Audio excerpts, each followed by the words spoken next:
बहस सरोकार। आप देख रहे हैं प्राइम टीवी। मैं हूं आपके साथ मयूरी श्रीवास्तव। लोकसभा चुनाव से पहले केंद्र सरकार ने बड़ा फैसला लिया है। केंद्र सरकार ने वन नेशन वन इलेक्शन के लिए कमेटी गठित कर दी है। यही नहीं, केंद्र ने 18 से 22 सितंबर तक संसद का विशेष सत्र भी बुलाया है। माना जा रहा है कि इस सत्र में एक देश एक चुनाव पर सरकार बिल भी ला सकती है। केंद्र के इस फैसले से देश की राजनीति एक बार फिर गर्मा गई है। केंद्र सरकार का बड़ा ऐलान, वन नेशन वन इलेक्शन का प्लान,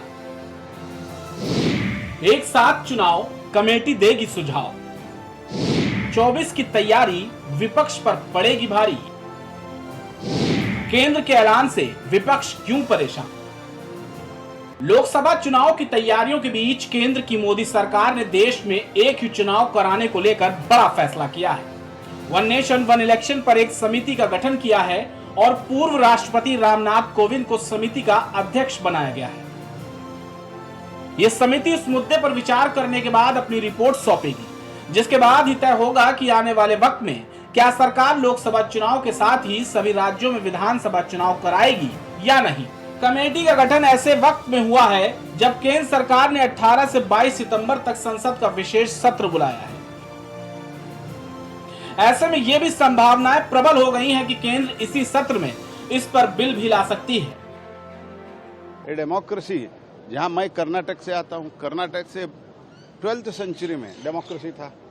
ऐसे भारत के कई प्रदेशों में democracy 12th century, 11th century, 8th century से डेमोक्रेसी है। ये डेमोक्रेसी भारत में एक एवोल्यूशन है।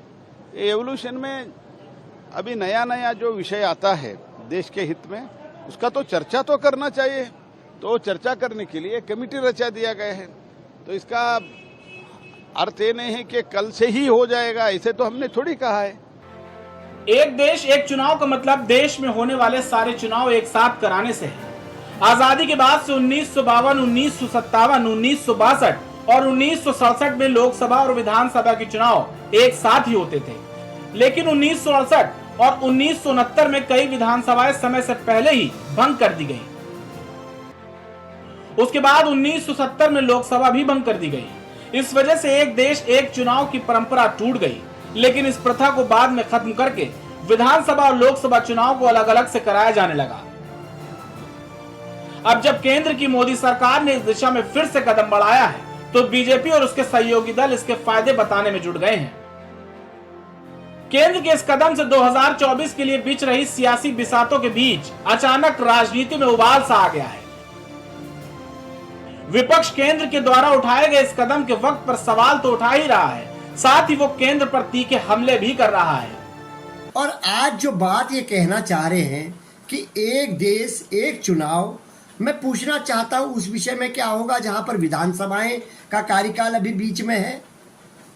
उसके लिए कब अमेंडमेंट होगा संविधान में, या इसमें चर्चा होगी। निश्चित तौर पे मुझे लगता है ये जो सरकार है अपने जो प्रमुख मुद्दे हैं उनसे ध्यान भटकाने के लिए कि लोगों का ध्यान ना जाए महिला सुरक्षा के लिए, मुझे लगता है ये एक बहुत सराहनीय कदम होगा कि वन नेशन वन इलेक्शन की प्रक्रिया हमारे देश में शुरू होगी।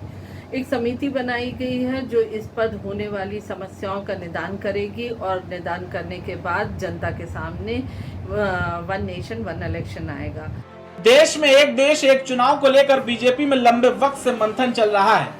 एक देश एक चुनाव का विरोध सियासी रूप से तो किया जा सकता है, लेकिन इसके फायदे से इनकार नहीं किया जा सकता। एक देश एक चुनाव की परंपरा को लागू होने से चुनाव में पैसों की बर्बादी तो बचेगी ही, साथ ही राज्यों में बार बार चुनाव कराने की चुनौती से भी मुक्ति मिलेगी। यही नहीं, चुनावों में पानी की तरह बहाए जाने वाले धन की बर्बादी पर भी रोक लग सकेगी। साथ ही साथ सरकारी संसाधनों का उपयोग सीमित होगा और देश में विकास कार्यों की रफ्तार पर भी कोई असर नहीं पड़ेगा। एक देश एक चुनाव के फायदे कई होने के बावजूद केंद्र के लिए इसे लागू करना आसान नहीं होगा। इसे लागू करने के लिए केंद्र को कई पहाड़ तय करने पड़ेंगे। मसलन सबसे पहले केंद्र को इसके लिए संविधान में संशोधन करना होगा। यही नहीं, इसके लिए या तो लोकसभा का कार्यकाल बढ़ाना पड़ेगा या फिर तय समय से पहले इसे खत्म करना होगा। साथ ही साथ कुछ विधानसभाओं का कार्यकाल भी घटाना या बढ़ाना पड़ सकता है। इसके अलावा इसे लागू करने से पहले सभी दलों में आम राय बनाना जरूरी होगा। खास बात यह कि अगर देश में एक चुनाव को लागू भी किया जाता है तो पंचायतों और नगर पालिकाओं के चुनाव इसके तहत नहीं कराए जा सकते। ऐसा इसलिए भी क्योंकि ये राज्य के विषय हैं।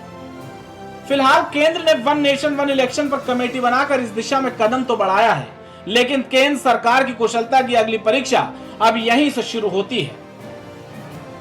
संसद और देश के कई राज्यों में डबल इंजन की सरकार होने से केंद्र के पास उसके लिए समर्थन तो अच्छा खासा है, लेकिन जिस तरह से क्षेत्रीय दलों का उदय हुआ है उसमें इस मुद्दे पर आम सहमति बनाना केंद्र के लिए सबसे बड़ी चुनौती होने वाली है। अब देखना यह होगा कि केंद्र इन चुनौतियों से कैसे निपटती है। Output desk, prime TV. अभी के लिए हमारी इस रिपोर्ट में इतना ही। आगे आपसे फिर होगी मुलाकात, तब तक के लिए बने रहिए प्राइम टीवी के साथ। नमस्कार। कुछ भाव पुष्प।